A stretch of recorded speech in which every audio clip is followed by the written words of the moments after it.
Hello मेरे प्यारे बच्चों, मैं रोहित कुमार स्वागत करता हूं आपके अपने YouTube channel direction of success में। आशा करता हूं कि आप अच्छे होंगे, स्वस्थ होंगे, तंदुरुस्त होंगे। बच्चों, आज बात करेंगे हम क्लास 10 के ज्योग्राफी का। और ज्योग्राफी के अध्याय जो फर्स्ट है, भारत संसाधन एवं उपयोगिता, इसके बारे में हम क्या करेंगे, आज बात करेंगे। चलिए बिना समय गवाए इस क्लास को शुरू करते हैं। लेकिन प्यारे बच्चों, आप अपने मित्र को शेयर नहीं करते हैं, बहुत दुख होता है। आप शेयर करें, आपके लिए बहुत मेहनत किया जाता है। और सिर्फ हम ही मेहनत नहीं करते हैं, जो कैमरा के पीछे हैं, मतलब टाइपिंग वाले भैया, कैमरामैन भैया, वो भी बहुत मेहनत करते हैं। तो कृपया करके आप मित्रों को शेयर करें ताकि आपके मित्र भी पढ़ सके। तो चलिए आज का जो क्लास है उसे शुरू करते हैं। चलिए, ज्योग्राफी, भूगोल। ज्योग्राफी पढ़ने से पहले थोड़ा जो है हम इनके बारे में देखते हैं कि क्या है भूगोल, इसमें किसका अध्ययन किया जाता है, इनके पिता कौन है।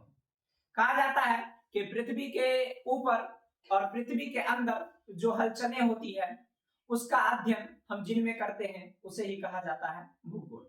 अगर आपसे पूछा जाए मेरे प्यारे बच्चों कि भूगोल किसे कहते हैं या भूगोल में किन चीजों का अध्ययन करते हैं, तो पृथ्वी के अंदर होने वाली हलचलों के बारे में हम उसमें जानते हैं, उनका अध्ययन करते हैं। और पृथ्वी के ऊपर जो प्रकृति के द्वारा ये प्राकृतिक संसाधन बनाए गए हैं उनका भी अध्ययन हम किसमें करते हैं, भूगोल में ही करते हैं। भूगोल के पिता, अगर आपसे पूछा जाए कि भूगोल के पिता कौन है, तो याद रखिएगा इरेटोस्थनीज। कौन है? इरेटोस्थनीज। भूगोल के पिता इरेटोस्थनीज को कहा जाता है। चलिए आगे देखते हैं, हमारा जो अध्याय है भारत संसाधन एवं उपयोगिता, उनके बारे में। आपने देखा होगा आसपास अगर हमें किसी भी वस्तु की आवश्यकता होती है या मतलब हमें किसी भी वस्तु की उपयोगिता होती है तो हम क्या करते हैं, प्रकृति में पाए जाने वाले जो भी वस्तु हैं उसको अपने अनुरूप ढाल लेते हैं। तो उन्हीं चीजों के बारे में आज हम अध्ययन करेंगे। दिया गया है भारत संसाधन एवं उपयोग।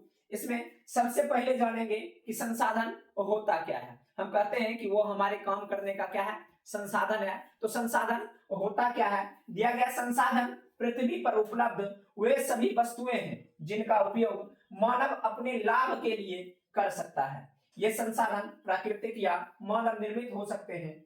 मतलब हम अपने लाभ के लिए जिन वस्तुओं का अध्ययन, मतलब जिन वस्तुओं का उपयोग करते हैं उन्हें क्या कहा जाता है, संसाधन। क्या कहा जाता है? संसाधन। याद रखना है कि हमारी आवश्यकता को जो पूरा करता है, चाहे प्राकृतिक हो या मानव निर्मित, मतलब चाहे प्रकृति का देन हो या मानव उसे क्या किया हो, फिर से बनाया हो, उसे हम लोग क्या कहते हैं, संसाधन। और इन्हीं संसाधनों के बारे में हम क्या करेंगे, इस अध्याय में जानेंगे। उनके प्रकार के बारे में जानेंगे, उनकी उपयोगिता को जानेंगे और उनके संरक्षण के बारे में जानेंगे कि उनको किस प्रकार बचाया जा सकता है ताकि आने वाली जो पीढ़ी है उनका इस्तेमाल कर सके। कहा जाता है संसाधन जो होते हैं वो दो प्रकार के होते हैं। मेरे प्यारे बच्चों, आपसे पूछा जाए कि संसाधन मुख्यतः कितने प्रकार के होते हैं, तो याद रखना है कि संसाधन जो मुख्यतः होते हैं वो दो प्रकार के होते हैं। कितने? दो प्रकार के होते हैं। कहा गया पहला प्राकृतिक संसाधन। कौन सा? प्राकृतिक संसाधन। कहा जाता है कि वे संसाधन जो प्रकृति से प्राप्त है। हम अपने आसपास देखते हैं कुछ ऐसे वस्तु हैं जिन्हें प्रकृति के द्वारा क्या किया गया है, बनाया गया है, और उनका हम आए दिन क्या करते हैं, उपयोग करते हैं। उन्हें ही कहा जाता है क्या, प्राकृतिक संसाधन। जैसे आसपास देखते हैं पेड़ पौधे, मिट्टी, जल, वायु, इन सबों का हम क्या करते हैं, प्रत्येक दिन उपयोग करते हैं और इन्हें हम कहेंगे क्या, प्राकृतिक संसाधन। मेरे प्यारे बच्चों, आपसे ये पूछा जाए कि नदी कौन सी संसाधन है, तो याद रखना है प्राकृतिक संसाधन। पर्वत कौन सी संसाधन है, तो प्राकृतिक संसाधन। पेड़ पौधे कौन सी संसाधन है, तो प्राकृतिक संसाधन। आगे दिया गया है कि संसाधन का दूसरा जो टाइप है, दूसरा जो प्रकार है वो है मानव निर्मित संसाधन। मानव निर्मित का आशय है मतलब वो मानवों के द्वारा क्या किया गया हो, बनाया गया हो। दिया गया है कि वे संसाधन जो मानव द्वारा निर्मित किए जाते हैं। मतलब क्या करता है मानव, अपनी उपयोगिता को पूरा करने के लिए वो प्रकृति में जो भी वस्तु पाया जाता है उसको अपने अनुरूप ढाल लेता है। जैसे हम एक घर का निर्माण करते हैं तो घर में क्या, जो भी मटेरियल लगाया जाता है वो सारा क्या होता है, प्राकृतिक संसाधन होता है। लेकिन मानव जो है अपने बुद्धि विवेक के सहायता से उसे अपने अनुरूप ढाल लेता है। जैसे अगर ईंट की आवश्यकता होती है, मानव क्या करता है, मिट्टी को अपने बुद्धि के सहायता से ईंट में परिवर्तित कर देता है। लोहा जो हम जानते हैं क्या, वो खनिज संसाधन के अंतर्गत आता है और वो भी क्या है, प्राकृतिक संसाधन, उससे छड़ का निर्माण कर लेता है। तो इन्हें हम कह सकते हैं मानव निर्मित संसाधन। आपसे पूछा जाए घर कौन सा संसाधन है, तो क्या हो जाएगा, मानव निर्मित संसाधन हो जाएगा। सड़क कौन सा संसाधन है, तो मानव निर्मित संसाधन। पुल कौन सा संसाधन है, मानव निर्मित संसाधन। बड़ी बड़ी इमारतें जो दिखती है वो कौन सी संसाधन है, तो मानव निर्मित संसाधन। मेरे प्यारे बच्चों, आपसे पूछा जाए कि संसाधन किसे कहते हैं, तो जो हमारी उपयोगिता को क्या करता है, पूरा करता है, मतलब जो हमारी आवश्यकता को पूरा करता है वो हमारे लिए क्या कहलाता है, संसाधन कहलाता है। संसाधन के मुख्यतः कितने रूप हैं, कितने प्रकार हैं, तो मुख्यतः दो प्रकार हैं। एक प्राकृतिक संसाधन जो प्रकृति के द्वारा बनाया गया, दूसरा मानव निर्मित संसाधन जो किसके द्वारा बनाया गया, मानवों के द्वारा बनाया गया। कहा जाता है कि आपने क्लास 1 में पढ़ा होगा, उसमें देखा होगा कि संसाधन जो होते हैं वो 3 प्रकार के होते हैं। कितने प्रकार के होते हैं, 3 प्रकार के होते हैं। कुछ समस्या रजनीश कुमार, चलिए आगे जो दिया गया है उसमें पढ़े होंगे आप, क्या संसाधन कितने प्रकार के होते हैं, तो 3 प्रकार के। एक होता है मानव संसाधन। कौन सा संसाधन, मानव संसाधन। लेकिन आपको लिखना क्या, मुख्यतः 2 ही होते हैं, एक प्राकृतिक और एक मानव निर्मित। मानव को नहीं लिखना। मानव को भी क्या कहा जाता है, एक संसाधन कहा जाता है। मानव को संसाधन इसलिए कहा जाता है कि वह अपने बुद्धि विवेक के सहायता से प्रकृति में पाए जाने वाले वस्तुओं को अपने अनुरूप ढाल लेता है। मानिए अगर क्या है, बेड की आवश्यकता होती है तो मानव क्या करते हैं, पेड़ पौधे को काटते हैं, उसे फिर क्या करते हैं, चौकी टेबल इत्यादि के रूप में परिवर्तित कर लेते हैं। मतलब उन्होंने अपनी आवश्यकता को किस प्रकार पूरा किया, तो अपने बुद्धि विवेक के सहायता से जो प्रकृति में पाए जा रहे हैं उनका उपयोग किया। इसलिए मानव को भी क्या कहा जाता है, एक विशेष प्रकार का संसाधन कहा जाता है। तो चलिए आगे देखते हैं, दिया गया है कि उत्पत्ति के आधार पर संसाधन के प्रकार। मेरे प्यारे बच्चों, आपसे ये अगर पूछा जाए कि उत्पत्ति के आधार पर संसाधन कितने प्रकार के होते हैं, तो याद रखिएगा 2 प्रकार, एक जैव संसाधन, एक अजैव संसाधन। क्या याद रखना है कि उत्पत्ति के आधार पर संसाधन कितने प्रकार के होते हैं, तो 2 प्रकार के होते हैं, एक जैव और एक अजैव। जितने भी ये जो आधार पर बताया जाएगा, संसाधन के जो प्रकार बताए जाएंगे वो क्या है, हर साल देखा गया है कि वस्तुनिष्ठ में आते ही हैं। तो आप अच्छे से क्या करें, याद करें, लिखें। दिया गया है पहला जैव संसाधन। जैव संसाधन कहा जाता है वैसे संसाधन जिनकी प्राप्ति जैव मंडल से होती है।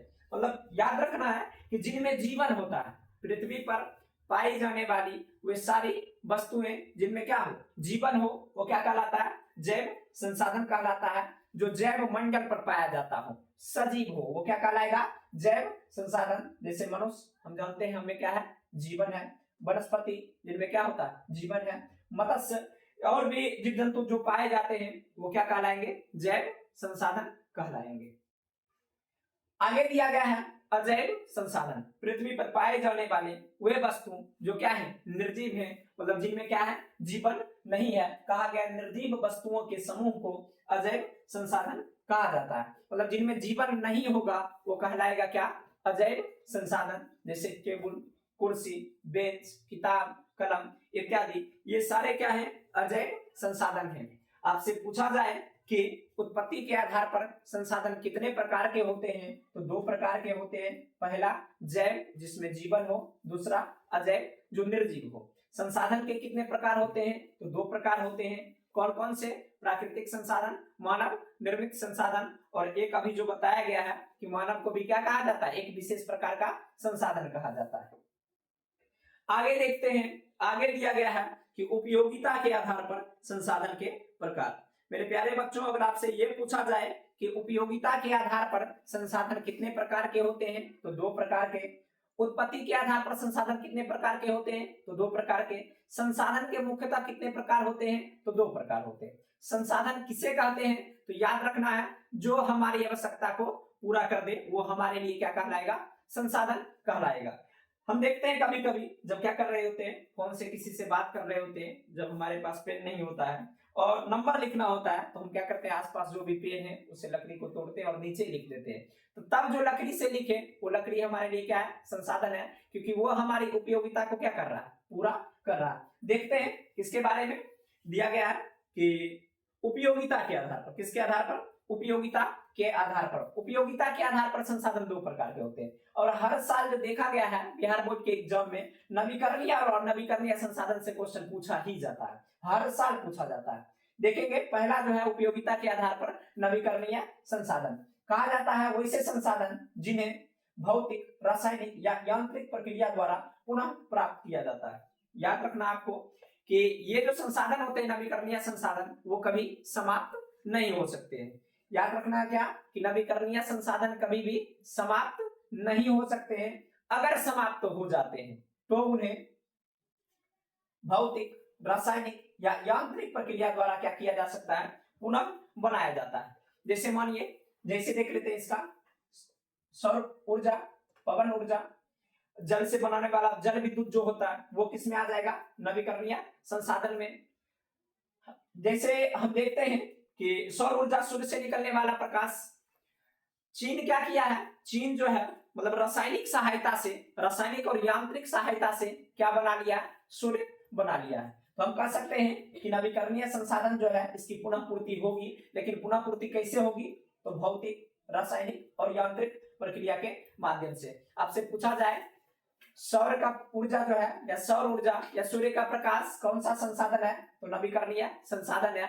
पवन कौन सा संसाधन है? नवीकरणीय संसाधन है। जल कौन सा संसाधन है? तो नवीकरणीय संसाधन है।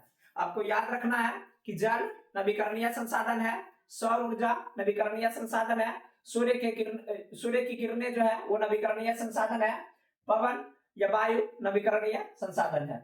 अगला दिया गया है अनवीकरणीय संसाधन। क्या दिया गया है?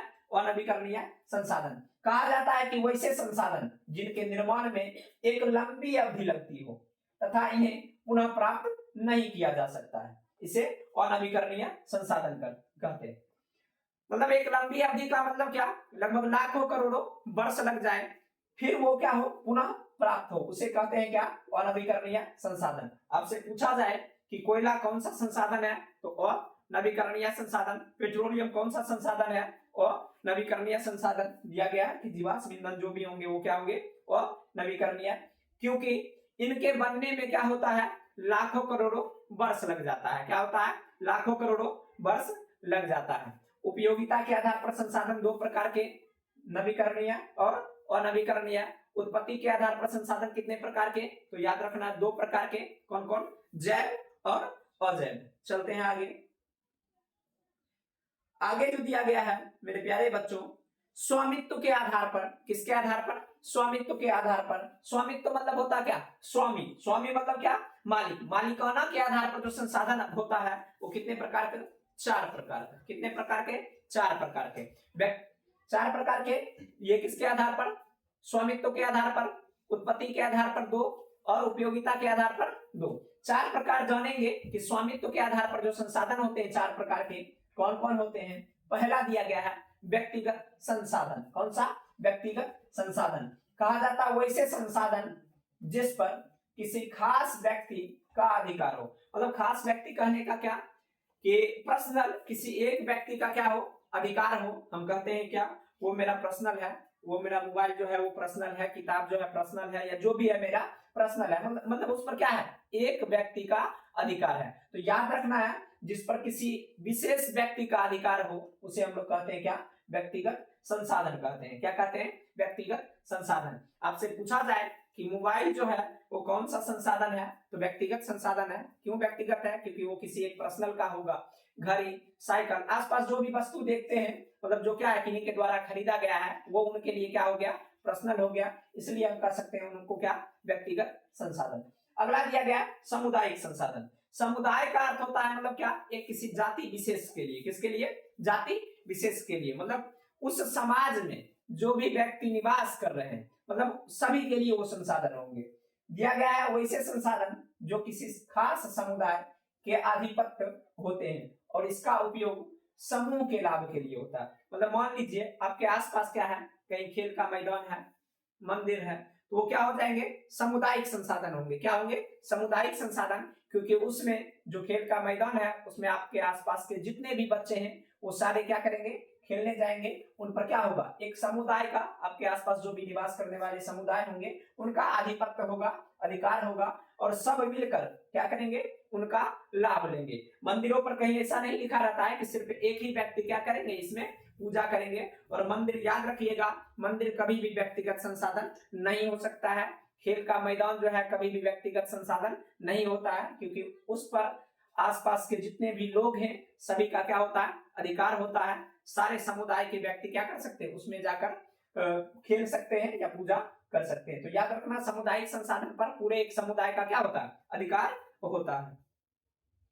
आगे दिया गया है राष्ट्रीय संसाधन। कौन सा, राष्ट्रीय संसाधन। कहा गया है कानूनी तौर पर वैसे संसाधन जो किसी देश या राष्ट्र के अंतर्गत आते हैं। याद रखना है, वैसे संसाधन जिस पर किसी देश या राष्ट्र के जितने भी जनता हैं, जितने भी उस देश में जनता निवास कर रहे हैं, सबों का अधिकार होगा, मतलब सभी का अधिकार होगा, उसे ही कहा जाता है क्या चीज, राष्ट्रीय संसाधन। क्या कहा जाता है, राष्ट्रीय संसाधन। मेरे प्यारे बच्चों, आपसे पूछा जाए कि व्यक्तिगत संसाधन किसे कहते हैं, तो याद रखना है कि व्यक्तिगत संसाधन जिस पर किसी एक व्यक्ति का अधिकार हो। किसका अधिकार हो, किसी एक व्यक्ति का अधिकार हो। सामुदायिक संसाधन अगर आपसे पूछे तो आपको बताना है कि जिस पर एक समुदाय विशेष का अधिकार हो, मतलब उस समुदाय में निवास करने वाले सारे जो व्यक्ति हैं उनका सुख ले सकते हैं, उनका उपयोग कर सकते हैं, उन्हें कहा जाता है क्या चीज, सामुदायिक संसाधन कहा जाता है। राष्ट्रीय संसाधन में क्या होता है कि एक देश में जो भी व्यक्ति निवास कर रहे हैं, मतलब मानिए हम लोग भारतीय हैं, भारत देश में निवास करते हैं, और सरकार की जो भी संपत्ति होगी उस पर क्या होगा, जो भी हम लोग भारतीय हैं सभी का अधिकार होगा। इसी को हम लोग कहेंगे क्या, राष्ट्रीय संसाधन। जैसे कहा जाता है, जैसे हो गया ट्रेन, हम लोग क्या करते हैं, सब मिलकर इसका उपयोग करते हैं, तो क्या हो गया, राष्ट्रीय संसाधन। जैसे रेल हो गया, वायुयान हो गया, बंदरगाह हो गया, ये सब क्या है, राष्ट्रीय संसाधन है। देश के सारे जनता का क्या है, इन पर अधिकार है। अगला दिया गया है कि अंतरराष्ट्रीय संसाधन। कौन सा, अंतरराष्ट्रीय संसाधन। अंतरराष्ट्रीय संसाधन कहा जाता है कि अंतरराष्ट्रीय संसाधन वे प्राकृतिक संसाधन होते हैं जो किसी एक देश के अधिकार में नहीं होते हैं, बल्कि संपूर्ण विश्व के लिए उपलब्ध होते हैं, और इनका उपयोग अंतरराष्ट्रीय कानूनों के तहत किया जाता है। मतलब अंतरराष्ट्रीय संसाधन जो होते हैं वो किसी एक देश विशेष के लिए नहीं होते हैं। इस पर कोई भी व्यक्ति क्या कर सकता है, मतलब कोई भी देश अपने यहाँ परीक्षण कर सकते हैं, यहाँ आकर क्या कर सकते हैं, कार्य कर सकते हैं। लेकिन जो क्या किया गया है, अंतरराष्ट्रीय कानून बनाया गया है, उस कानून के तहत ही कार्य कर सकते हैं, अन्यथा नहीं कर सकते। मतलब इस पर किसी विशेष समुदाय, व्यक्ति या देश का अधिकार नहीं होगा। सभी देश जो आसपास वाले होंगे, सभी देश आकर इस पर क्या कर सकते हैं, इस संसाधन का उपयोग कर सकते हैं, इस पर परीक्षण कर सकते हैं, शोध कर सकते हैं। जैसे हम लोग जानते हैं कि कोई भी समुद्री तट होता है, अगर कोई भी समुद्री तट किसी देश के किनारे सटा है, किनारे लगा है, तो उसके 200 किलोमीटर के बाद का जो क्षेत्र होता है उसको कहा जाता है अपवर्जक आर्थिक क्षेत्र। मेरे प्यारे बच्चों, आपसे पूछा जाएगा कि अपवर्जक आर्थिक क्षेत्र किसे कहते हैं, तो आपको बताना है कि किसी भी देश के तटीय भाग के 200 किलोमीटर के बाद के क्षेत्र को क्या कहा जाता है, अपवर्जक क्षेत्र कहा जाता है। और आप देखते होंगे कि जितने भी परमाणु परीक्षण किए जाते हैं, मिसाइल परीक्षण किए जाते हैं, तो उन्हीं अपवर्जक क्षेत्र में किए जाते हैं। आपसे अगर पूछा जाए कि अपवर्जक क्षेत्र तटीय सीमा के कितने दूरी के बाद होते हैं, तो याद रखना है 200 किलोमीटर के बाद होते हैं। कितने किलोमीटर के बाद होते हैं, तो 200 किलोमीटर के बाद होते हैं। और वही 200 किलोमीटर के बाद के जो क्षेत्र होते हैं उन्हीं को कहा जाता है क्या चीज, अंतरराष्ट्रीय संसाधन। क्या कहा जाता है, अंतरराष्ट्रीय संसाधन। चलिए आगे देखते हैं। आगे दिया गया है विकास के आधार पर। किसके आधार पर, विकास के आधार पर संसाधन के प्रकार। याद रखना है, उत्पत्ति के आधार पर संसाधन 2 प्रकार के, उपयोगिता के आधार पर संसाधन 2 प्रकार के, स्वामित्व के आधार पर संसाधन 4 प्रकार के। अगर आपसे ये पूछा जाए कि संसाधन कितने प्रकार के, तो संसाधन 2 प्रकार के। देखेंगे आगे हम किसके आधार पर, विकास के आधार पर जो संसाधन है वो कितने प्रकार के होते हैं। तो याद रखना है कि विकास के आधार पर भी संसाधन कितने प्रकार के होते हैं, 4 प्रकार के होते हैं। कितने प्रकार के होते हैं, 4 प्रकार के होते हैं। पहला दिया गया संभावी संसाधन, इसका ही दूसरा नाम है संभाव्य संसाधन। आपसे अगर ये पूछा जाए कि संभावित संसाधन किसे कहते हैं, तब भी यही बताना है आपको। जब आपसे ये पूछा जाए कि संभाव्य संसाधन किसे कहते हैं, तब भी यही बताना है। दिया गया संभावित संसाधन या संभाव्य संसाधन वे प्राकृतिक संसाधन होते हैं जो किसी क्षेत्र में उपलब्ध तो होते हैं, लेकिन वर्तमान में उनका पूरी तरह से उपयोग नहीं किया जाता है। मतलब कहा जाता है कि अगर आपके आसपास कोई वैसे संसाधन है जो मौजूद हैं, पृथ्वी पर हैं, लेकिन अभी वर्तमान समय में, प्रेजेंट टाइम में हम लोग क्या कर रहे हैं, उनका उपयोग नहीं कर रहे हैं, और उसको रखते हैं हम क्या, भविष्य के लिए, कि आने वाला पीढ़ी जो है क्या कर सके, इसका इस्तेमाल कर सके, ताकि उन्हें क्या हो, किसी भी वस्तु का अभाव जैसा फील ना हो। तो हम क्या करते हैं, उसको रखते हैं अपने आने वाले पीढ़ी के लिए, आने वाले भविष्य के लिए। और जब क्या होगा, तकनीक का विकास होगा, तब हम क्या करेंगे, उसे आवश्यकता के अनुसार हम निकालेंगे और फिर उसका उपयोग करेंगे। मतलब क्या उपयोग करने की इसमें संभावनाएं होती है कि तकनीक का विकास होगा, फिर हम उनका क्या करेंगे, उपयोग करेंगे। इसी को कहा जाता है क्या चीज, संभाव्य संसाधन। क्या कहा जाता है, संभाव्य संसाधन। मेरे प्यारे बच्चों, अगर आपसे ये पूछा जाएगा कि हिमालय का खनिज जो है वो किस संसाधन का उदाहरण है, तो याद रखना है वो जो है संभाव्य संसाधन का उदाहरण है। किसका उदाहरण है, संभाव्य संसाधन का उदाहरण है। यहाँ जो पूछा जाता है आपसे, आपके एग्जाम में या तो पूछ लेगा कि दो संसाधन के बीच क्या करें, अंतर लिखें, या संसाधनों का क्या किया जाएगा, उदाहरण दिया जाएगा, और आपको बताना है कि यह किस संसाधन के अंतर्गत आता है। इस अध्याय से यही पूछा जाता है। और फिर पूछा जाएगा कि संसाधन के संरक्षण के बारे में, वस्तुनिष्ठ में आएंगे, पृथ्वी सम्मेलन हो गया, फिर ये संसाधन के उदाहरण देके। अगर आपसे ये पूछा जाएगा कि राजस्थान और गुजरात का पवन क्षेत्र है वो किस संसाधन के अंतर्गत आता है, तो याद रखना है वो संभावी या संभाव्य संसाधन के अंतर्गत आता है। किसके अंतर्गत आता है, संभाव्य या संभावी संसाधन के अंतर्गत आता है। अगला दिया गया है विकसित संसाधन। कौन सा संसाधन, विकसित संसाधन। दिया गया कि विकसित संसाधन वे प्राकृतिक संसाधन होते हैं जिनका उपयोग मानव द्वारा किया जा रहा होता है और जिन्हें तकनीक तथा ज्ञान के सहायता से विकसित किया गया होता है। मतलब विकसित संसाधन में हम क्या करते हैं, संभाव्य संसाधन में हम उस संसाधन का उपयोग नहीं करते हैं, आने वाले पीढ़ी के लिए बचाते हैं। जब हमारे पास अच्छे तकनीक होंगे, जब हमें उनकी आवश्यकता होगी, हम क्या करेंगे, उनका उपयोग करेंगे। लेकिन विकसित संसाधन में हम क्या कर रहे होते हैं, उस संसाधन का उपयोग कर रहे होते हैं अपने तकनीक के सहायता से, अपने बुद्धि के सहायता से। तो याद रखना है क्या, कि विकसित संसाधन में क्या करते हैं, हम उस संसाधन का उपयोग कर रहे होते हैं, किसके सहायता से, ज्ञान के सहायता से, तकनीक के सहायता से हम उसका उपयोग करते हैं। और इसमें जो होता है, संसाधन की मात्रा, गुणवत्ता एवं उपयोग की पूरी जानकारी होती है। अगर आपको बताया जाए कि आप जहां बैठे हैं, मतलब जहां से भी देख रहे हैं, आपके आसपास जो है सोना पाया है, मतलब अगर धरती को खोदा जाए तो वहां क्या मिले, पेट्रोलियम मिले या सोना मिले, तो सिर्फ बताया जाएगा कि सोना मिले, हो सकता है 10 ग्राम हो, 20 ग्राम हो, 1 केजी हो, यह आपको पता नहीं होगा। लेकिन विकसित संसाधन में क्या बताया जाएगा कि यहाँ जो है 10 केजी सोना है ही। मतलब क्या किया जाएगा, संसाधन की जो मात्रा है वो आपको बताया जाएगा। गुणवत्ता मतलब वो किस प्रकार का संसाधन है, मतलब सोना की जो क्वालिटी है वो किस प्रकार की है। उपयोगिता की, आप इतने दिन तक क्या कर सकते हैं, इस संसाधन का उपयोग कर सकते हैं। इसी को कहा जाता है क्या चीज, विकसित संसाधन। क्या कहा जाता है, विकसित संसाधन। अगला दिया गया है भंडार संसाधन। क्या दिया गया है, भंडार संसाधन। सुनने में ही लगता क्या करना, भंडार मतलब जमा करके रखना। दिया गया भंडार संसाधन वे संसाधन होते हैं जो पृथ्वी पर प्रचुर मात्रा में उपलब्ध होते हैं, लेकिन वर्तमान समय में उनका उपयोग के लिए आवश्यक तकनीक या ज्ञान उपलब्ध नहीं होता है। मतलब क्या, भंडार संसाधन, हमको पता है कि यहाँ क्या है, 1 केजी सोना है, लेकिन हम इसको निकाल नहीं सकते हैं। दिक्कत क्या है कि हमारे पास ना ही वैसा संसाधन है और ना ही हमें ज्ञान है कि हम क्या कर सकते हैं, इस संसाधन को निकाल कर वर्तमान समय में उपयोग में ला सकते हैं। मतलब वो भंडारित है, आने वाला पीढ़ी क्या करेगा, अपने ज्ञान बुद्धि के सहायता से तकनीक का विकास करेगा। विकास करने के बाद इस संसाधन का क्या करेगा, वह पुनः उपयोग करेगा। इसको कहते हैं हम लोग क्या, भंडार संसाधन। क्या कहते हैं, भंडार संसाधन। जैसे जल हो गया, हाइड्रोजन हो गया, ऑक्सीजन के यौगिक हो गए, ये सब क्या है, भंडार संसाधन के उदाहरण है। क्या है, भंडार संसाधन के उदाहरण है।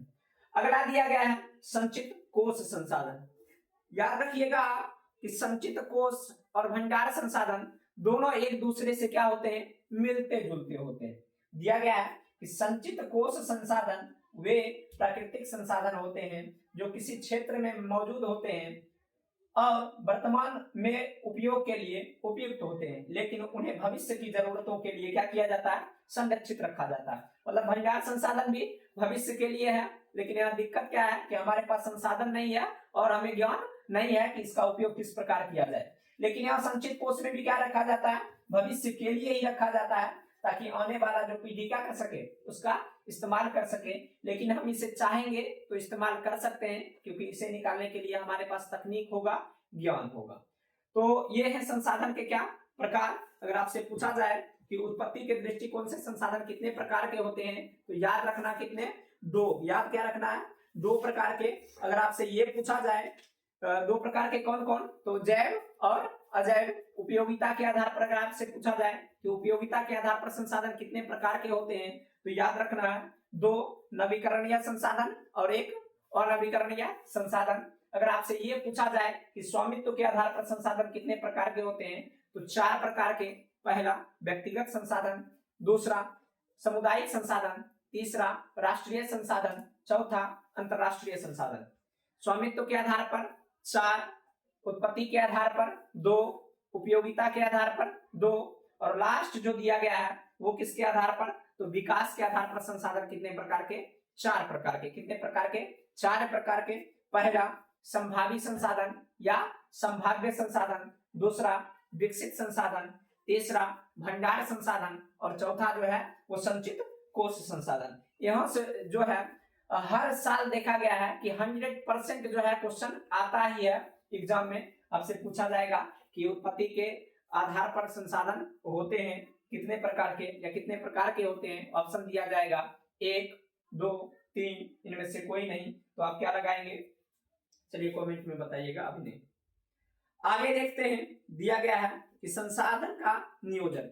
हम संसाधन का उपयोग तो कर लेते हैं, लेकिन आने वाले पीढ़ी के लिए भी क्या करते हैं, संसाधन को बचा कर रखते हैं, ताकि आने वाला पीढ़ी जो है हमारा वो क्या कर सके, उस संसाधन का उपयोग कर सके। क्या कर सके, उस संसाधन का उपयोग कर सके। तो उसके लिए हम क्या करते हैं, संसाधन का नियोजन करते हैं। दिया गया संसाधन नियोजन एक ऐसी प्रक्रिया है जिसमें किसी क्षेत्र, देश या संगठन के पास उपलब्ध संसाधनों का उचित तरीके से आकलन, वितरण और प्रबंधन किया जाता है। मतलब हम कह सकते हैं कि हमारे पास जो भी संसाधन है उसे हम नियोजित तरीके से क्या करेंगे, इस्तेमाल करेंगे। क्या करेंगे, नियोजित तरीके से इस्तेमाल करेंगे। नियोजित तरीके मतलब क्या, कि हमें जितना जिस संसाधन की आवश्यकता है हम उतना ही उस संसाधन की क्या करेंगे, उपयोग करेंगे, बर्बाद नहीं करेंगे। ये हो गया क्या, नियोजन का आशय। क्या हो गया, नियोजन का आशय। हम यही करके क्या कर सकते हैं, संसाधन को बचा सकते हैं, ताकि आने वाला पीढ़ी क्या कर सके, इसका इस्तेमाल कर सके। अगर आपसे पूछा जाए कि संसाधन का नियोजन किसे कहते हैं, तो जब हम क्या करेंगे, संसाधनों को नियोजित तरीके से इस्तेमाल करेंगे ताकि आने वाला पीढ़ी जो है उसका इस्तेमाल कर सके। इन्हीं प्रक्रिया को हम क्या कहेंगे, संसाधन का नियोजन कहेंगे। क्या कहेंगे, संसाधन का नियोजन। भारत सरकार के द्वारा क्या किया गया, संसाधन नियोजन के लिए कुछ प्रयास किया गया। मतलब हम क्या कर सकते हैं, संसाधन को किस प्रकार बचा सकते हैं, किस प्रकार नियोजित तरीके से इस्तेमाल कर सकते हैं, देखेंगे उन सभी प्रयासों के बारे में। दिया गया है राष्ट्रीय भू उपयोग नीति। भारत सरकार के द्वारा क्या बनाया गया, एक नीति बनाया गया जिसे हम लोग जानते हैं किस नाम से, राष्ट्रीय भू उपयोग नीति। कहा गया इस नीति के तहत भूमि के उचित उपयोग और कृषि, वन तथा औद्योगिक क्षेत्रों के संतुलन के लिए बनाई गई नीति। ये जो नीति है इसमें बताया गया है कि हम जो है भूमि का उपयोग किस प्रकार कर सकते हैं, मतलब उस पर कृषि जो करेंगे वो किस प्रकार करेंगे, वन जो है, औद्योगिक क्षेत्र जो है, वन को किस प्रकार संरक्षित रखेंगे, औद्योगिक क्षेत्र जो है उसको कहाँ स्थापित करेंगे। इन सब चीजों के बारे में जो लिखा गया है भारत सरकार के द्वारा, वो लिखा गया है राष्ट्रीय भू उपयोग नीति में। ऐसे ये आपके सिलेबस का नहीं है, ये सिलेबस से बाहर है, कभी पूछा नहीं जाता है, लेकिन आपके टॉपिक से जुड़ा था इसलिए आप लोगों को बताया जा रहा है। अगला है पंचवर्षीय योजना। क्या है? पंचवर्षीय योजना। इसमें दिया गया है कि भारत सरकार द्वारा बनाई गई योजनाएं जिसमें संसाधन प्रबंधन को प्राथमिकता दी जाती है। मतलब पृथ्वी पर जो भी संसाधन पाए जाते हैं उनकी प्राथमिकता किस योजना में दी जाती है? पंचवर्षीय योजना में दी जाती है। तो उन्हें क्या करना चाहिए? नियोजित तरीके से इस्तेमाल करना चाहिए ताकि आने वाला जो पीढ़ी है वो क्या कर सके? इस्तेमाल कर सके। आगे दिया गया है जल संरक्षण अभियान। मतलब इसमें क्या किया गया है? जल को बचाया गया है ताकि हमें जल से क्या हम जो है जल के उपयोगिता के रूप में अनेक कामों को लाते हैं, जैसे सिंचाई हो गया, फिर हम लोग खाना बनाने में पेड़ पौधे को भी जल चाहिए। तो दिया गया जल शक्ति अभियान, राजीव गांधी जल संचयन योजना आदि जल संरक्षण को बढ़ावा देते हैं। मतलब जल विद्युत का इस्तेमाल हम लोग करते हैं, उन चीजों को बढ़ावा देने के लिए क्या किया गया है? जल संरक्षण अभियान बनाया गया। और इसमें हम जल को भी बचाएंगे ताकि जल अगर स्वच्छ रहेगा तो हम जो जिएंगे वो लंबे समय तक। आगे दिया गया है वन संरक्षण कार्यक्रम। क्या? वन संरक्षण कार्यक्रम। इसमें कहा गया कि हमें क्या करना चाहिए? आसपास जो वन पाए जाते हैं उन्हें बचाकर रखना चाहिए। दिया गया वनीकरण और वन्य जीव संरक्षण को बढ़ावा देने के लिए ये योजना बनाया गया था। मतलब वन आसपास जो भी पेड़ पौधे हैं उन्हें भी हम बचाएंगे और उन जंगलों में जो जंगली जीव रहते हैं, मतलब जो वन्य जीव रहते हैं उनका भी हम क्या करेंगे? संरक्षण करेंगे। तो ये सब जो कदम है वो भारत सरकार के द्वारा क्या किया गया था? संसाधन के नियोजन के लिए उठाया गया था। आगे दिया गया है संसाधन के नियोजन का महत्व। अगर हम क्या कर सकते हैं? नियोजित तरीके से संसाधन का उपयोग करेंगे तो क्या क्या हो सकता है? दिया गया संसाधनों की बर्बादी रोकने में मदद करता है। संसाधन का जो नियोजन है यह हमें क्या करता है? संसाधन की बर्बादी को रोकता है। मतलब हम क्या करते हैं? मानिए अगर आपको जल की आवश्यकता है, मतलब अगर पानी पीना है, तो देखते हैं हम कि बच्चे क्या करते हैं? अगर आधा गिलास पानी पीना है फिर भी वो एक गिलास लेते हैं, आधा गिलास पीते हैं और आधा गिलास क्या करते हैं? फेंक देते हैं। तो ये जो संसाधन का नियोजन के बारे में अगर उन्हें पता होगा तो वो क्या करेंगे? संसाधन की बर्बादी नहीं करेंगे। आगे दिया गया है कि भविष्य की आवश्यकता के अनुसार संसाधनों का आरक्षण सुनिश्चित करता है। ये जो संसाधन का नियोजन है वो हमें सीख देता है कि जो संसाधन हमारे आसपास है उन्हें हम नियोजित तरीके से इस्तेमाल करें ताकि आने वाला जो हमारे भविष्य का पीढ़ी है वो उसका क्या कर सके? इस्तेमाल कर सके। आगे दिया गया है कि आर्थिक और औद्योगिक विकास में सहायक होता है। जो संसाधन है उसको अगर हम बचाएंगे तो वो हमारे आर्थिक स्थिति को भी क्या करेगा? मजबूत करेगा। और आसपास जो औद्योगिक क्षेत्र लगाए जाते हैं उसमें भी संसाधन का क्या होता है? अहम योगदान होता है। मानिए अगर आपके आसपास जो है क्या किया जा रहा है? फैक्ट्री को लगाया जा रहा है, तो सबसे पहले क्या चाहिए? लोहा, जो प्राकृतिक संसाधन है। फिर उसके बाद क्या चाहिए? ईंधन चाहिए, वो भी क्या है? प्राकृतिक संसाधन है। तो ये क्या करेगा? अगर संसाधन हमारे आसपास नहीं रहेगा या संसाधन को नियोजित तरीके से इस्तेमाल नहीं करेंगे तो हम औद्योगिक क्षेत्र में भी विकास नहीं कर सकते हैं। अगला दिया गया है कि पर्यावरण संतुलन बनाए रखने में मदद करता है। क्या करता है? अगर हम संसाधन का नियोजन करेंगे अच्छे ढंग से तो हमारा पर्यावरण जो है वो भी क्या रहेगा? संतुलित रहेगा। जैसे हम क्या करेंगे? पेड़ पौधे को काटना बंद करेंगे, जो उसमें वन्य जीव रहते हैं उनको मारना बंद करेंगे तो क्या होगा? हमारा जो पर्यावरण है वो भी संतुलित रहेगा।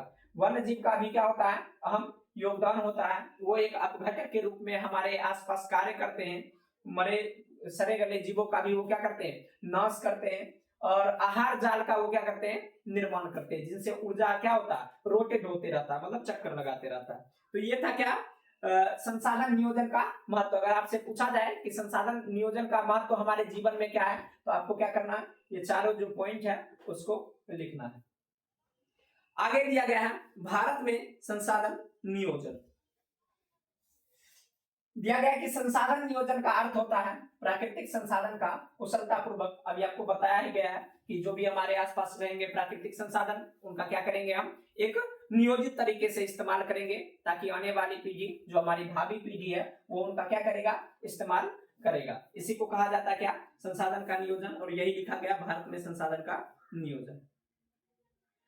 आगे दिया गया है कि संसाधन का नियोजन क्यों आवश्यक है, हम क्यों करेंगे संसाधन को नियोजित तरीके से इस्तेमाल, क्यों नहीं हमें संसाधन बर्बाद करनी चाहिए। दिया गया संसाधनों का असमान वितरण।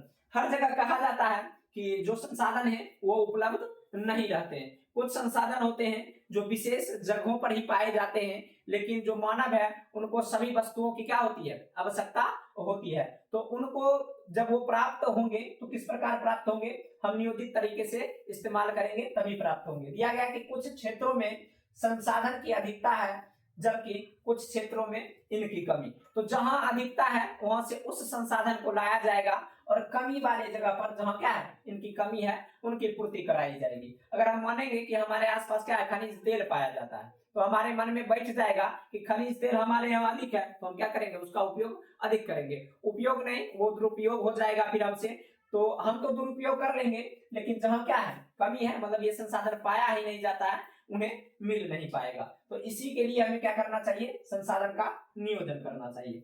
दिया गया दूसरा पॉइंट, अत्यधिक दोहन।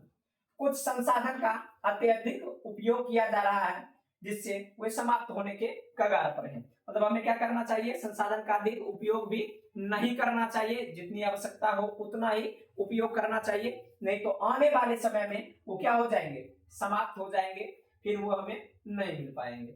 अगला दिया गया है कि पर्यावरणीय समस्या।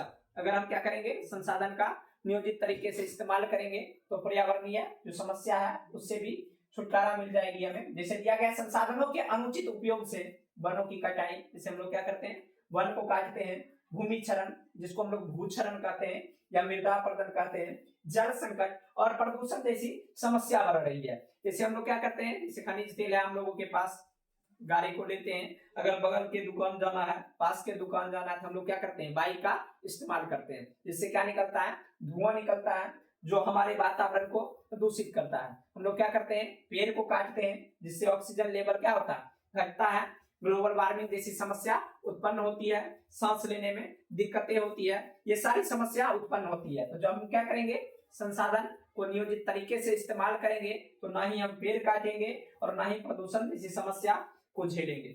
आगे दिया गया है जनसंख्या वृद्धि। क्या है, जनसंख्या वृद्धि। बढ़ती जनसंख्या के कारण संसाधनों की मांग भी बढ़ती जा रही है, जिससे उनकी संतुलित उपयोग आवश्यक, मतलब उनका उपयोग, संतुलित उपयोग आवश्यक है। हम लोग देखते हैं आए दिन मतलब जनसंख्या विस्फोट हो रहा है। अगर आपसे पूछा जाए कि जनसंख्या विस्फोट क्या है, तो अनियमित तरीके से जनसंख्या वृद्धि होना क्या कहलाता है, जनसंख्या विस्फोट कहलाता है। और अभी जो भारत है जनसंख्या की दृष्टि से 2 नंबर पर है। कितने नंबर पर है, 2 नंबर पर। 1 नंबर पर कौन है, चीन है। जनसंख्या की दृष्टि से 1 नंबर पर कौन है, चीन है, और दूसरे नंबर पर कौन है, भारत है। लेकिन जिस प्रकार अपने भारत में जनसंख्या वृद्धि हो रही है, कुछ सालों में जो हम लोग क्या हो जाएंगे, 1 नंबर पर चले आएंगे। तो जब जनसंख्या बढ़ेगा तो क्या है, संसाधन की मांग भी बढ़ेगी। तो उनके पूर्ति के लिए हमें क्या करना होगा, संसाधन को नियोजित तरीके से इस्तेमाल करना होगा। आगे दिया गया है कि संसाधन का नियोजन का प्रक्रिया, मतलब हम जो संसाधन को नियोजित तरीके से इस्तेमाल करेंगे तो उसकी प्रक्रिया क्या क्या है, कैसे जो है संसाधन को हम क्या करेंगे, नियोजित तरीके से इस्तेमाल करेंगे। तो उसके लिए क्या किया गया, कुछ चरण दिया गया है कि संसाधनों का पहचान, सबसे पहले क्या करेंगे, संसाधन का पहचान करेंगे कि वो किस क्षेत्र में पाए जाते हैं, कहाँ उनकी अधिकता है। दूसरा दिया गया है संसाधनों की मात्रा और गुणवत्ता का आकलन, मतलब क्या, हम ये पता करेंगे कि हमारे पृथ्वी पर ये जो संसाधन है वो कितना है, अभी कितनी उसकी मात्रा जो है बची हुई है, फिर उसके अनुसार हम क्या करेंगे, उसका उपयोग करेंगे। आगे दिया गया है योजनाओं का निर्माण। हम जानेंगे कि अगर कोई ऐसा संसाधन है जो हमारे पृथ्वी पर कम मात्रा में पाया जा रहा है, तो हम क्या करेंगे, उसके लिए कुछ योजना बना देंगे कि आप जो है इस संसाधन का उपयोग इतने मात्रा में ही कर सकते हैं। तो अगर योजना बनाया जाएगा तो क्या, ये जो संसाधन है उसकी बर्बादी कम होगी। आगे दिया गया है संसाधन का संरक्षण। अगर आपसे प्यारे बच्चों ये पूछा जाए कि संसाधन का संरक्षण किसे कहते हैं, तो दिया गया है कि संसाधनों का नियोजित एवं विवेकपूर्ण उपयोग संसाधन का संरक्षण कहलाता है।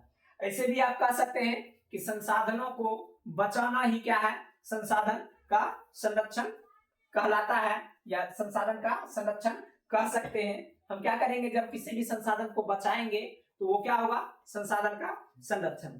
दिया गया नीचे कि हमारे पास पेट भरने के लिए बहुत कुछ है, लेकिन पेटी भरने के लिए कुछ भी नहीं। ये जो है वस्तुनिष्ठ में पूछा जाता है कि किन महापुरुषों के द्वारा कहा गया है कि हमारे पास पेट भरने के लिए बहुत कुछ है लेकिन पेटी भरने के लिए कुछ भी नहीं। तो याद रखना है आपको, क्या महात्मा गांधी के द्वारा कहा गया था। किनके द्वारा कहा गया था? महात्मा गांधी के द्वारा कहा गया था। इन्होंने भारत के संसाधनों पर टिप्पणी करते हुए कहा कि हमारे पास क्या है, पेट भरने के लिए बहुत कुछ है। अपना भारत जो है वो कृषि प्रधान देश है। क्या है? भारत कृषि प्रधान देश है। हम लोग क्या करते हैं, अत्यधिक मतलब उच्च गुणवत्ता के साथ कृषि करते हैं। हमारे पास जो है पेट भरने के लिए बहुत कुछ है, मतलब अनाज अधिक है लेकिन पेटी भरने के लिए मतलब इस पर क्या किया गया, संसाधन पर टिप्पणी किया गया, क्योंकि हम संसाधन को नियोजित तरीके से इस्तेमाल नहीं कर रहे हैं। एक ऐसा दिन आएगा जिसमें क्या होगा, संसाधन समाप्त हो जाएगा। आगे दिया गया है, अगर आपसे पूछा जाए कि नर्मदा बचाओ आंदोलन, क्या नर्मदा बचाओ आंदोलन किनके द्वारा किया गया था, तो याद रखना है मेधा पाटेकर के द्वारा किया गया था। किनके द्वारा किया गया था? मेधा पाटेकर के द्वारा किया गया था। कब किया गया था? तो याद रखना 1885 में। कब किया गया था? 1885 में। क्या था कि नर्मदा नदी पर बांध बनाया जा रहा था। क्या बनाया जा रहा था? बांध बनाया जा रहा था ठेकेदारों के द्वारा, जिसमें बड़े पुल छोटे पुल का निर्माण करवाया जा रहा था, जिससे वहां पेड़ पौधे काटे जा रहे थे, मतलब पर्यावरण को हानि पहुंचाया जा रहा था। तो वहां के लोगों ने क्या किया, उस ठेकेदार के खिलाफ आवाज उठाया और ये जो है नर्मदा नदी पर बनाया जा रहा था, इसलिए इसे कहा गया नर्मदा बचाओ आंदोलन। आपसे पूछा जाए कि नर्मदा बचाओ आंदोलन के नेता कौन थे, तो याद रखना है मेधा पाटेकर। आपसे ये पूछा जाए कि नर्मदा बचाओ आंदोलन जो है वो कब किया गया था, तो याद रखना 1885 में। कब किया गया था? 1885 में। किनके द्वारा किया गया था? तो मेधा पाटेकर के द्वारा किया गया था। अगर आपसे पूछा जाए कि नर्मदा बचाओ जो आंदोलन है वो किससे संबंधित है, बहुत बार प्रश्न जो है आपके बिहार बोर्ड में पूछा जा चुका है, तो याद रखना है पर्यावरण संरक्षण से। किससे है? पर्यावरण संरक्षण से। आगे दिया गया है कि पर्यावरण संरक्षण के लिए और भी कदम उठाए गए, जिसमें है क्या, चिपको आंदोलन। क्या है? चिपको आंदोलन। चिपको आंदोलन का जो शुरुआत हुआ था उत्तर प्रदेश के टिहरी गढ़वाल से। कहां से हुआ था? उत्तर प्रदेश के टिहरी गढ़वाल से। मेरे प्यारे बच्चों, आपसे पूछा जाएगा कि ये जो है चिपको आंदोलन, इसकी शुरुआत कहां से हुई थी, तो याद रखना है उत्तर प्रदेश के टिहरी गढ़वाल से 1972 में। कब? 1972 में। यहाँ के ठेकेदारों के द्वारा क्या किया जा रहा था, पेड़ की कटाई करवाया जा रहा था, जिसमें अंगू के पेड़ को काटा जा रहा था। ये जो है, ये भी बहुत बार प्रश्न जो है यहाँ से पूछा गया है कि चिपको आंदोलन में किस पेड़ को काटा जा रहा था, तो याद रखना है अंगू। क्या याद रखना है? अंगू। अंगूर नहीं, अंगूर का पेड़ नहीं होता है, वो क्या होता है, लता होता है। तो 1972 में उत्तर प्रदेश के टिहरी गढ़वाल से क्या किया गया था, इस चिपको आंदोलन का शुरुआत किया गया था, और इसके जो नेता बने थे वो सुंदरलाल बहुगुणा बने थे। कौन बने थे? सुंदरलाल बहुगुणा। जैसे अभी बताया गया है कि नर्मदा बचाओ आंदोलन किया गया था 1885 में। किनके द्वारा? मेधा पाटेकर के द्वारा। ये क्या है, तो पर्यावरण संरक्षण मतलब कानून नहीं है, पर्यावरण संरक्षण के लिए उठाया गया एक कदम था। उसी प्रकार ये जो चिपको आंदोलन है ये भी पर्यावरण संरक्षण के लिए ही उठाया गया कदम था, जो 1972 में हुआ उत्तर प्रदेश के टिहरी गढ़वाल से। किनके द्वारा? तो सुंदरलाल बहुगुणा के द्वारा। किनके द्वारा? तो सुंदरलाल बहुगुणा के द्वारा। आपसे पूछा जाएगा कि चिपको आंदोलन में किस पेड़ को काटा जा रहा था, तो याद रखना है अंगू के पेड़ को काटा जा रहा था। और इस आंदोलन का नाम चिपको आंदोलन क्यों पूछा जाएगा, तो ये जो है बड़ा मजेदार कहानी है। इसमें वहां की जो महिलाएं हैं, जब पेड़ को काटा जा रहा था तो महिला क्या करती है, पेड़ से जाकर चिपक जाती है, और जो ठेकेदार है मतलब वो पेड़ से चिपक जाती है और ठेकेदार को कहती है कि अगर पेड़ को काटना है तो सबसे पहले क्या करें, आप हमें काटे। इसलिए इस आंदोलन का नाम पड़ गया क्या चीज, चिपको आंदोलन। ये जो उत्तर प्रदेश के टिहरी गढ़वाल से हुआ था, कहा जाता अभी जो है ये वर्तमान में उत्तराखंड में है। कहाँ है?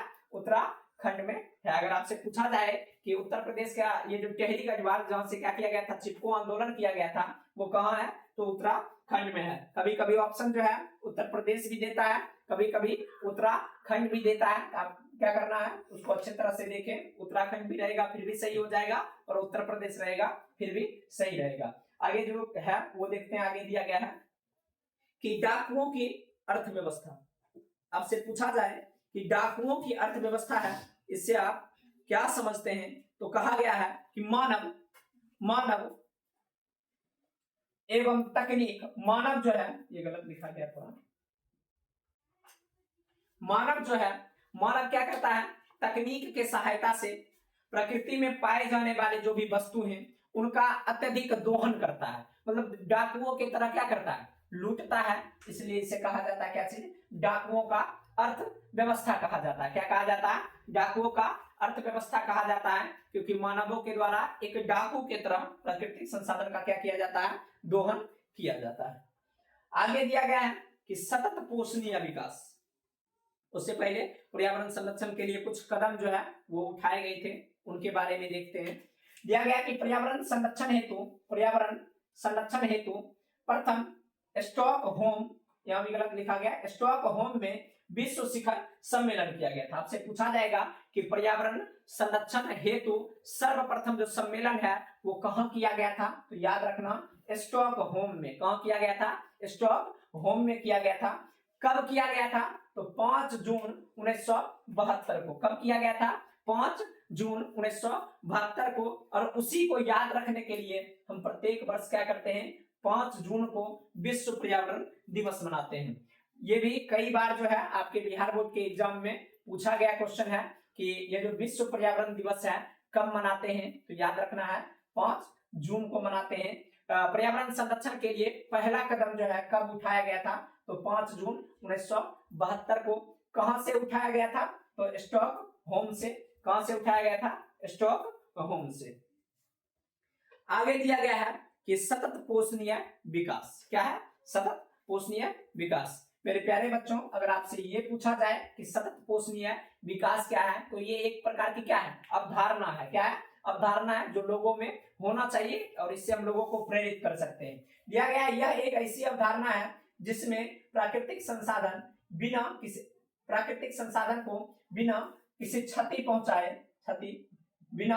क्षति पहुंचाए वर्तमान एवं भविष्य के लिए बचाया जा सकता है। मतलब सतत पोषणीय विकास की अवधारणा के तहत हम क्या करेंगे, प्राकृतिक, अभी बताया गया डाकुओं की अर्थव्यवस्था, इसमें प्राकृतिक संसाधन को हम क्या कर रहे हैं, क्षति पहुंचा रहे हैं। लेकिन इसी के उल्टा चलता है कौन, सतत पोषणीय विकास। क्या चलता है, सतत पोषणीय विकास। इसमें क्या करते हैं हम कि अपने प्रकृति में पाए जाने वाले जो भी वस्तु हैं उन्हें क्षति नहीं पहुंचाते हैं और वर्तमान में भी उसका इस्तेमाल करते हैं, और आने वाली जो पीढ़ी है वो भी क्या करेगी, उसका इस्तेमाल करेगी। इसी को कहा जाता है क्या, सतत पोषणीय विकास की अवधारणा। ये भी जो है कई बार प्रश्न पूछे जा चुके हैं आपके बिहार बोर्ड के एग्जाम में। अब है कि पर्यावरण संरक्षण हेतु कई सम्मेलन किए गए। क्या किए गए, कई सम्मेलन किए गए हैं, तो उनके बारे में थोड़ा देखते हैं कि कौन कौन से जो सम्मेलन है वो प्राकृतिक संरक्षण हेतु किए गए। दिया गया है पहला जो है पृथ्वी सम्मेलन। पहला पृथ्वी सम्मेलन या प्रथम पृथ्वी सम्मेलन। मेरे प्यारे बच्चों, अगर आपसे ये पूछा जाए कि पहला जो है पृथ्वी सम्मेलन कब किया गया था, तो ये चला था 3 से 14 जून 1992। मतलब कितने दिन के लिए चला था, ये 3 से 14 जून के लिए चला था। और ये कब चला था, तो 1992 में चला था। आपसे पूछा जाएगा कि जो पहला पृथ्वी सम्मेलन है वो कहाँ किया गया था, तो रियो डी जेनेरो में किया गया था। कहाँ किया गया था, रियो डी जेनेरो में किया गया था। आपसे पूछा जाएगा कि रियो डी जेनेरो कहाँ है, तो याद रखिएगा ब्राजील में है। कहाँ है, ब्राजील में है। तो प्रथम पृथ्वी सम्मेलन 3 से 14 जून 1992 को रियो डी जेनेरो में किया गया था। मतलब इसका आयोजन जो है 3 से 14 जून 1992 में रियो डी जेनेरो, जो कहाँ अवस्थित है, ब्राजील में अवस्थित है, वहां किया गया था। कहा जाता है कि इसमें विकसित और विकासशील देश के 178 प्रतिनिधि क्या किए थे, भाग लिए थे। मतलब हम क्या है, हमारा भारत जो है वो क्या है, विकासशील देश है। अमेरिका क्या है, विकसित देश है। विकसित देश उसे कहा जाता है जो क्या कर चुका है, विकास कर चुका है। और विकासशील देश उसे कहा जाता है जो विकास कर रहा है। तो विकसित और विकासशील देश के 178 प्रतिनिधि क्या किए थे, ये प्रथम पृथ्वी सम्मेलन में भाग लिए थे। इस सम्मेलन का मुख्य उद्देश्य जो था वो क्या करना, ग्लोबल वार्मिंग से हमारे पृथ्वी को बचाना। क्या करना, ग्लोबल वार्मिंग से हमारे पृथ्वी को बचाना और जैव विविधता जो समाप्त हो रहा है, जैव विविधता को जो क्षति पहुंचाया जा रहा है, उन चीजों को रोकना और इसी में 21 कार्यक्रम चलाया गया था, मतलब कुछ कानून जो है पारित किए गए थे। क्या किए गए थे? कुछ कानून पारित किए गए थे और यहाँ घोषणा पत्र भी जारी किया गया था। अगर आपसे पूछा जाएगा कि प्रथम पृथ्वी सम्मेलन कब हुआ था, तो याद रखिएगा 3 से 14 जून 1992 में। अगर ये पूछा जाए कि प्रथम पृथ्वी सम्मेलन कहाँ हुआ था, तो रियो डी जेनेरो में। कहाँ हुआ था? रियो डी जेनेरो में। रियो डी जेनेरो कहाँ है? तो ब्राजील में है। कहाँ है? ब्राजील में। अगर आपसे ये पूछा जाए कि प्रथम पृथ्वी सम्मेलन के अंतर्गत कितने देश के कितने प्रतिनिधि भाग लिए थे, तो 178 प्रतिनिधि भाग लिए थे। कैसे देश के? तो विकसित और विकासशील देश के। और इसमें क्या है? 21 कार्यक्रम तैयार किया गया, इसको बचाने के लिए, पृथ्वी को ग्लोबल वार्मिंग से बचाने के लिए और जैव विविधता की जो क्षति हो रही है उसको रोकने के लिए। आपसे पूछा जाए कि ग्लोबल वार्मिंग क्या है, तो जब हमारे वातावरण में हानिकारक गैस की मात्रा है वो बढ़ जाती है, तो हमारा पृथ्वी जो है वो गर्म होने लगता है। क्या होता है? गर्म होने लगता है। उसी को कहा जाता है ग्लोबल वार्मिंग। क्या कहा जाता है? ग्लोबल वार्मिंग या भूमंडलीय तापन। बच्चे हैरान परेशान हैं, क्या कोई दिक्कत समस्या? आगे है जैव विविधता का संरक्षण। क्या है? जैव विविधता का संरक्षण। जैव विविधता कहा जाता है आसपास जितने भी जीव पाए जाते हैं उसमें कुछ ना कुछ क्या होती है? भिन्नताएं होती है। मतलब हम लोग हो गए और भी जीव जंतु है, पेड़ पौधे हैं, सब में समानता नहीं है। उनकी कोशिका बड़ी है, किन्हीं की कोशिका क्या है? छोटी है। कोई रंग रूप के क्या है? रंग रूप के आधार पर अलग अलग है, तो इन्हें क्या कहा जाता है? जैव विविधता, मतलब जीवों में भिन्नता। तो इनको जो क्षति पहुंचाया जा रहा है, इनको रोकने के लिए भी क्या किया गया था? प्रथम पृथ्वी सम्मेलन किया गया था। इसमें 21 कानून को बनाया गया था। अगला है, अगर आपसे पूछा जाए कि एजेंडा 21 या कार्यक्रम 21 से आप क्या समझते हैं, ये भी कई बार पूछा गया है। तो कहा जाता है संयुक्त राष्ट्र द्वारा पर्यावरण और विकास के मुद्दे पर एक स्वच्छ गौरवाधिकारी कार्य योजना बनाई गई थी। इसमें एक घोषणा पत्र तैयार किया गया था जिसमें कार्यक्रम 21 को शामिल किया गया था। मतलब एजेंडा 21 या कार्यक्रम 21 मतलब प्रथम पृथ्वी सम्मेलन के तहत जो 21 कानून पारित किया गया था उसी को क्या कहा जाता है? एजेंडा 21 या कार्यक्रम 21। और इसी को क्या किया गया था? स्वीकृति प्रदान किया गया था, मतलब स्वीकृत किया गया था कि ये जो 21 नियम है वो पूरे विश्व में लागू किया जाए, ताकि जो है ग्लोबल वार्मिंग से पृथ्वी को बचाया जा सके और जैव विविधता की जो क्षति होती है उसे भी रोका जा सके। आगे दिया गया है द्वितीय पृथ्वी सम्मेलन। क्या है? द्वितीय पृथ्वी सम्मेलन। याद रखना है जितने भी पृथ्वी सम्मेलन हुए वो 5-5 साल बाद हुए। कितने साल बाद हुए? 5 साल बाद हुए। पहला पृथ्वी सम्मेलन हुआ था कब? 1992। जब 5 साल आगे बढ़ेंगे तो आएगा क्या? 1997। कहा जाता है कि 27 जून 1997 को न्यूयॉर्क में प्रथम पृथ्वी सम्मेलन के मूल्यांकन के लिए 5 वर्ष बाद इस सम्मेलन का आयोजन किया गया। मतलब प्रथम पृथ्वी सम्मेलन में जो कानून बनाया गया था, जिन मुद्दे को रखकर वो प्रथम पृथ्वी सम्मेलन किया गया था, उन्हीं मुद्दे को फिर से दोहराने के लिए 5 साल बाद क्या किया गया? एक सम्मेलन किया गया जिन्हें हम जानते हैं द्वितीय पृथ्वी सम्मेलन के नाम से। उन्हें हम क्या करते हैं? द्वितीय पृथ्वी सम्मेलन के नाम से। आपसे पूछा जाएगा कि किस पृथ्वी सम्मेलन को +5 के नाम से जानते हैं, तो याद रखिएगा द्वितीय पृथ्वी सम्मेलन। कौन सा? द्वितीय पृथ्वी सम्मेलन। आपसे पूछा जाएगा कि प्रथम पृथ्वी सम्मेलन कब हुआ था, तो 1992 में। कहां से हुआ था? Rio de Janeiro. Rio de Janeiro कहां है? ब्राजील में। द्वितीय पृथ्वी सम्मेलन कब हुआ था? 1997। और ये कहां से हुआ था? न्यूयॉर्क से हुआ था। अगर आपसे पूछा जाएगा कि +5 के नाम से कौन जाना जाता है, तो द्वितीय पृथ्वी सम्मेलन जाना जाता है। आगे दिया गया है कि क्योटो सम्मेलन। क्या दिया गया है? क्योटो सम्मेलन। कहा जाता है इस सम्मेलन में जो है विशेष मुद्दों पर बात किया गया था। देखते हैं कि मुद्दा क्या क्या है। तो 11 दिसंबर 1997 में पृथ्वी को ग्लोबल वार्मिंग से बचाने के लिए, किससे?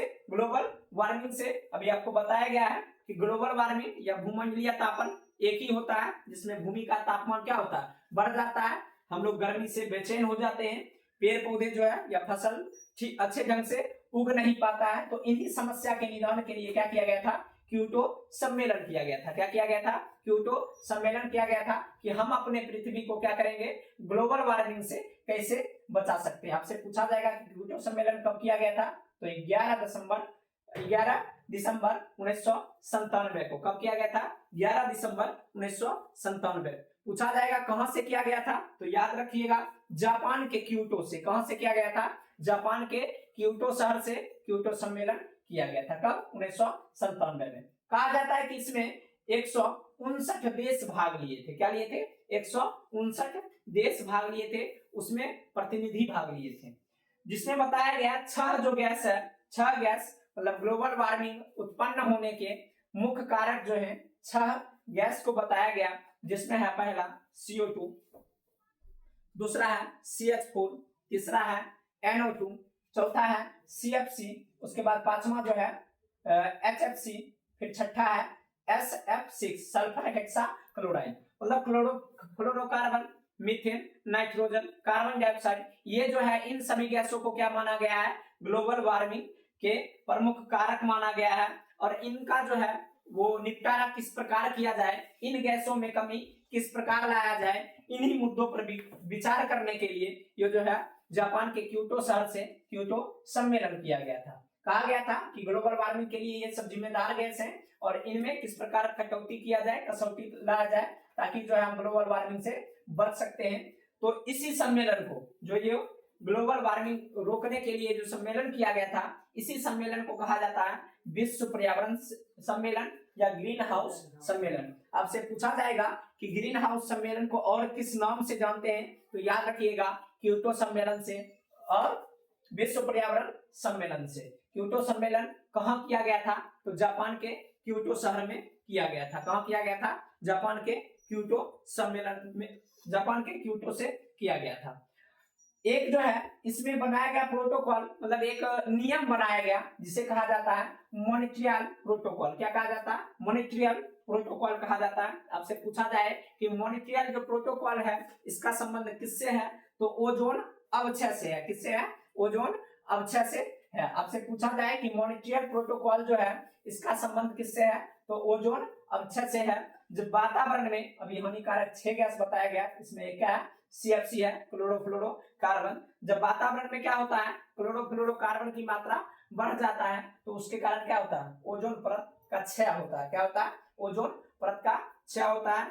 उसी चीज को रोकने के लिए एक प्रोटोकॉल बनाया गया था जिसे कहा गया मॉन्ट्रियल प्रोटोकॉल। यह बनाया गया था 1987 में। कब बनाया गया था? 1987 में। आगे दिया गया है तृतीय पृथ्वी सम्मेलन। तृतीय पृथ्वी सम्मेलन अभी आपको बताए हैं कि जो भी सम्मेलन हुआ था पृथ्वी सम्मेलन, वो 5-5 वर्ष बाद हुआ। पहला 1992, दूसरा 1997 और तीसरा जो है वो कब हुआ था? 2002। कब हुआ था? 2002, मतलब 5-5 वर्ष बाद। कहा जाता है कि 26 अगस्त से 4 सितंबर 2002 में जोहान्सबर्ग में तृतीय पृथ्वी सम्मेलन का आयोजन किया गया था। पहला जो पृथ्वी सम्मेलन है वो किया गया था कहां? रियो डी जेनेरो में। कहां किया गया था? रियो डी जेनेरो में। दूसरा पृथ्वी सम्मेलन कहां किया गया था? न्यूयॉर्क में किया गया था। कहां किया गया था? न्यूयॉर्क में किया गया था। और तीसरा पृथ्वी सम्मेलन जो है वो कहां किया गया था? तो जोहान्सबर्ग में किया गया था। कहां किया गया था? जोहान्सबर्ग। और कई बार देखा गया इन तीनों पृथ्वी सम्मेलन से ये जो प्रश्न है वो निकलता ही है।